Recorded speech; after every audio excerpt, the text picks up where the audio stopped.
મિત્રો, પંચમહાલની 15 વર્ષની આદિવાસી સમાજની દીકરી અમદાવાદ શહેરના નરોડા પોલીસ સ્ટેશનના હદ વિસ્તારમાંથી છેલ્લા 15 દિવસથી ગુમ થયેલી છે. જનતા સેનાના મિત્રો કલ્પેશભાઈ, દેવલબેન વગેરે ખૂબ સંનિષ્ઠ રીતે સતત આ મુદ્દે રજૂઆતો કર્યા છે, આક્રમક રીતે લડી રહ્યા છે. ઉચ્ચ અધિકારીઓ સુધી મારી પોતાની પણ વાત થઈ છે. હું વિડીયોના માધ્યમથી રાજ્યની પોલીસને, કન્સર્ન અધિકારીઓને, ખાસ કરીને નરોડા પોલીસ સ્ટેશનને કહેવા માંગુ છું કે બહુ ગંભીર ઘટના કહેવાય. નાબાલિગ દીકરી છે, 15 વર્ષની દીકરી છે, ગરીબ પરિવારની આદિવાસી દીકરી છે.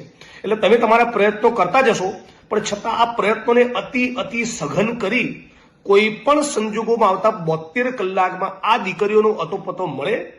એમની સાથે શું બન્યું એ બધું જ પબ્લિક ડોમેનમાં, એમની ઓફકોર્સ એમની આઈડેન્ટિટી રિવીલ ન થાય એ રીતે પબ્લિક ડોમેનમાં લાવવામાં આવે, જેથી લડનારા બધા માણસોને સાંત્વના મળે કે રાજ્યની પોલીસ અને પ્રશાસન આ મુદ્દે યોગ્ય પગલાં ભરી રહ્યું છે.